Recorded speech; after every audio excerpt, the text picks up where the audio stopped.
Hello and welcome to episode 127 of the HamCorp Training Manual. In this episode, we craft a UEV capacitor to address power supply issues, massively scale up our mixers, wire mills, and extruders, and craft the parts for grade 8 water. Before I continue with anything else, there is something I need to address. I've accidentally severely nerfed my power. So remember how I make 140 billion EU per tick? At least, when I have fuel. I've nerfed myself down to 10 billion per tick. Basically, what happens is because I have a single UHV capacitor, everything over 60 trillion gets uploaded to wireless, and the UHV capacitor can download at 10 billion per tick. So I'm effectively rate locked by the rate at which this can download, because anything more just gets uploaded. This is a major problem, because I use more than 10 billion EU per tick, at least when things are actually crafting. So I have had some pretty major power fail issues. I currently have 41, quadrillion EU in my wireless network, and my current DTPF setup runs at 31 million EU per tick. So this is going to last me a long time. So what I'm going to do for now, while I address this issue, is I'm actually going to turn off wireless mode for the Lapatronic supercapacitor, for my main one. This way I won't be uploading anymore, but my DTPF is still going to be downloading, and I have 18,369 hours before my DTPF runs out of power. I think that's enough time for me to deal with this. And the way I'm dealing with this is quite simple, actually. I'm just going to make an extremely ultimate battery, which is one tier up from the really ultimate battery, and this will allow me to make a UEV capacitor. And the UEV capacitor can download 1 trillion EU per tick. And I can put this in my mega factory. And then those machines can run at 1 trillion EU per tick before things start to power fail. This thing is monstrously expensive, to be honest. I'm doing it sort of piece by piece so that if I want to work on something else for a little bit, I can. But this is going to take a little bit of time. And it's a pretty major issue, so I kind of need to deal with this first. On the side, I have started making the Absolute Baryonic Perfection Purification Unit blocks. I finished the non-photonic matter exclusion glass, the Bedrockium frame boxes, of course, but everything else is still going. I still need to set up my Hypogen loop, but we will come back to that after I've solved my power transport issue. And I also want to make a quantum force transformer. I haven't looked too closely at what goes into this, but first I think it might be better for me to get the water purification going, so that this can be going in the background while I work on the QFT. However, step 1, UEV capacitor. I'm just putting together some mixers now, finally. This whole time I've been surviving off of 2 mixers. So I'm making another 16 for now. At least I figure out how exactly I can expand this cleanly using crafting input buses and proxies and stuff. But yeah, I'm starting off at 16. For now, I'm pretty much just going to do circuit 0 and circuit 2, because those are the circuits for Energium dust and Lapatron dust. Because these are surprisingly slow. It's just because I need so much. I'm still crafting the very first step of making the UEV capacitor. These 32,000 Lapatronic energy orb clusters are painful, very painful. And the rest of the steps aren't much better. I spent pretty much the whole day just waiting for this to craft, so I decided maybe it's time to upgrade some random infrastructure while I can. Semi-random. For now, I've just placed it above the cutting array, and I've left space in the back for another 64 cutting arrays if I need to expand. And if I need to expand beyond that, that might be a little tough, a little painful, but this should be fine for now. And as for the setup here, it's not really anything special.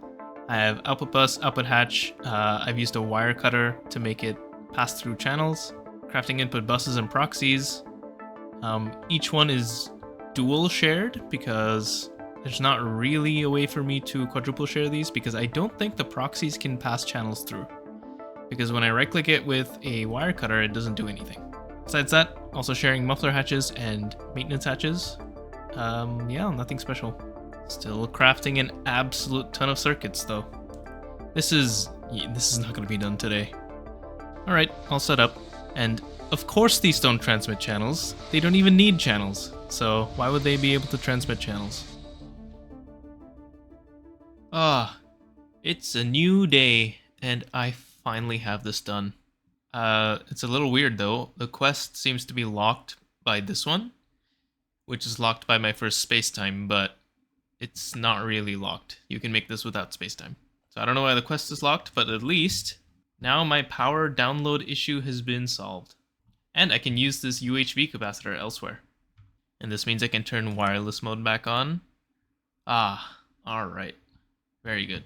I did say I was going to put this at the mega crafting place, but I think this might make more sense.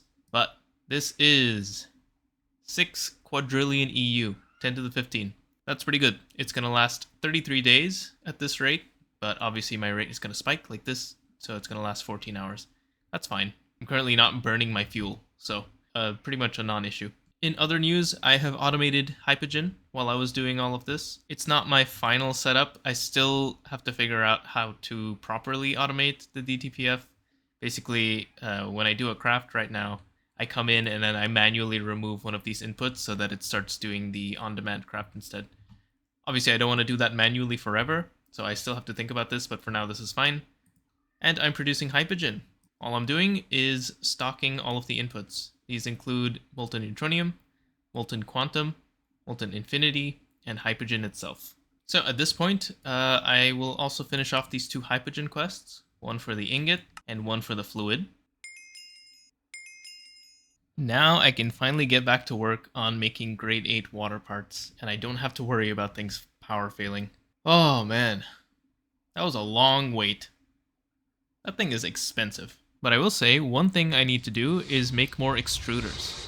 I've made a second one because it was super slow to process the infinity and infinity catalyst in these. So it might be time to make a stack of extruders. Soon. Same thing with the wire factory. These optical mainframes are gonna hurt. Probably gonna be another day. I'll see you tomorrow, I guess. Okay, while these subcomponents are crafting, let me rant about Quirks. So for each of these parts, the scan is a different type of quark, which is fine and all, except that you cannot have free quarks. Not in these conditions anyway. Quarks are not allowed to be free. They have to come in pairs as quark-antiquark pairs, or they have to come in sets of 3 quarks or 3 antiquarks. There's also more valid combinations, but those are the most common. This is because each quark or antiquark comes with a color. This is kind of like charge, but instead of just on and off, there are 6 different options. You have red, green, and blue, and you have anti-red, anti-green, and anti-blue. In the mesons, which are quark-antiquark pairs, these colors are going to come in opposites. So you get red and you get anti-red, and then the overall color is white. In baryons, which are the 3 quarks or the 3 antiquarks, you get red, green, and blue, or you get anti-red, anti-green, and anti-blue, and in that case as well, the overall color is white. And only combinations that end up in white are allowed to exist in nature, at least under normal conditions. So being able to just get a single quark out just doesn't make any sense. If you're more interested in why this is a thing, look up color confinement. That should explain everything to you, but it's a little complicated. Anyway, to get these quarks, I need to run one of these compact cyclotrons at circuit 3 using hydrogen plasma. And I should have plenty of hydrogen plasma now. This is more than enough for me to get a few quarks. Making the quarks is also just a waiting game. So what I'm going to do in the meantime is I'm going to clean up my ore storage because this is an unsorted mess. The only things that are actually sorted are rock salt, salt, and saltpeter. But I would like to sort more stuff. Right now I can make the quantum ME storage cell. This is pretty large. Only one type allowed, so I'm gonna have to make one for each dust type, basically. This is basically the upgraded version of the block container cell. That one can only hold 65k, but this one holds 132 million bytes. And it's not that expensive for me, so I'm gonna make quite a few of these, I think. And I'm gonna see if I can free up a bunch of type space in here, because I'm starting to run a little bit low. Also, this is just a mess. Like, what is this? This is so ugly. So I need to do a little bit of refactoring here. I'll probably just have a bunch of shelves of drives over here. Oh, I forgot.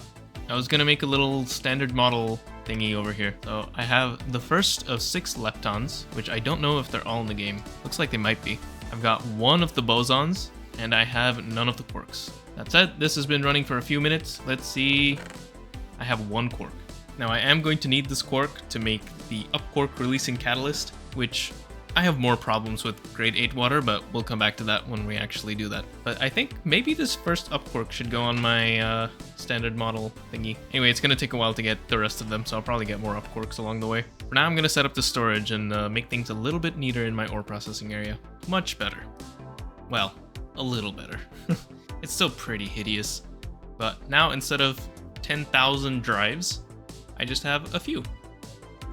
And these are actually my overflow drives. So these are for all the materials that don't have sticky destinations. For those, I have these 2 drives. This is where the quantum cells are, and not a single one of them is full, which is crazy to me. The closest one to full is less than half full. And the overflow storage is 16,000 K now, so 16 million bytes. That's pretty good.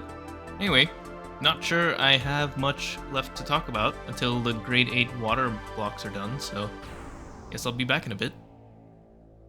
Nearly done with the quark exclusion casings. Everything else for the tier 8 water multi is done. And honestly, at this point, the exclusion casings are, more or less done. The only thing left is mutated living solder. Another thing that's slow is the wire mill and the extruders, like I mentioned before. And I think it's time for me to address that. To do so, I have made 64 extrusion machines and 64 wire factories. And I'm currently making the energy hatches and also everything else that I need to actually place it. And I think I'm just going to stack it on top of this kind of shelf of machines I have going now. So I'm going to have one for my 64 wire factories and then another one for my 64 extrusion machines. And because there are never any fluids required for the wire factory or for the extrusion machine, I can do this properly right now. So I can use crafting input buses and proxies, and I can put the shapes inside of those buses and stuff. And then I can properly set this up, and it will be done for good, pretty much. In other news, my Hypogen has been crafting for a while and a half, and I'm up to almost 800,000 liters. This is about a third, I think, of what I need. A little bit less, maybe a quarter.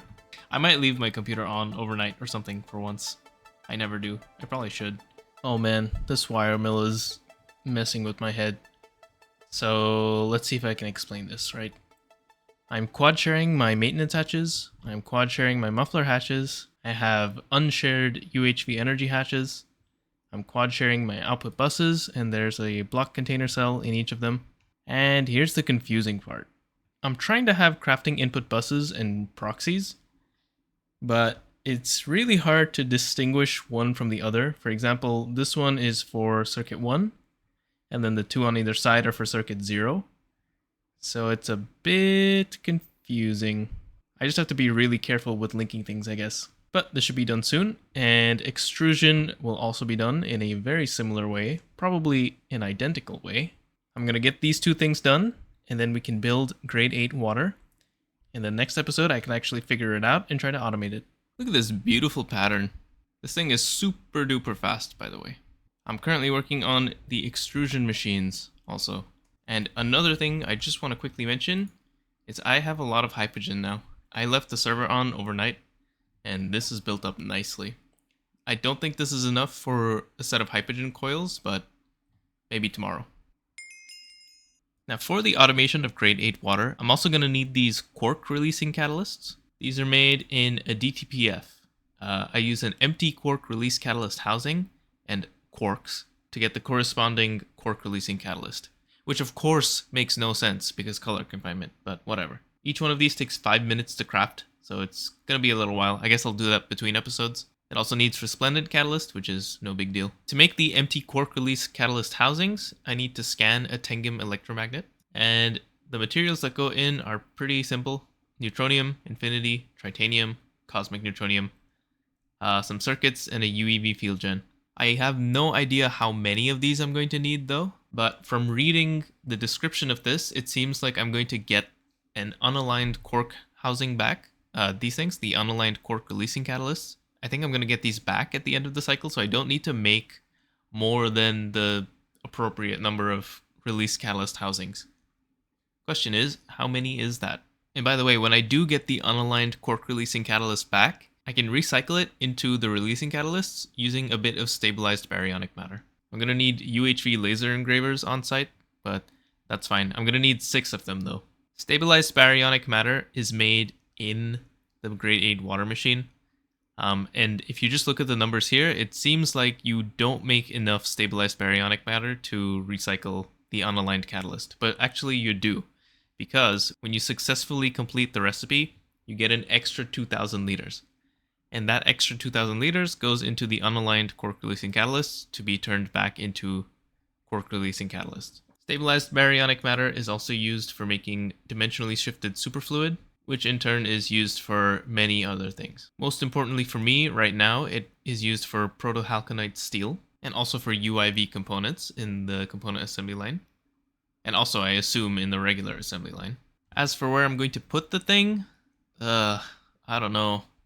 It might be time to tear down or at least move 1 or 2 of these solar towers. Because the way it is right now, there's not really any space to put down the grade 8 water multi. Also, I do want to refactor this whole thing so that it's in a building. Because this is extremely lawn-basy and it's not really up to HamCorp standards. So maybe I'll do a stream about that soon. But for now, I think that's it for this episode. Thank you for watching this episode of the HamCorp Training Manual. In the next episode, we will construct and automate grade 8 water. If there is time after that, we will also craft the first QFT. At that point, we will actually be done with UEV and will no longer be UIV in name only. See you next time.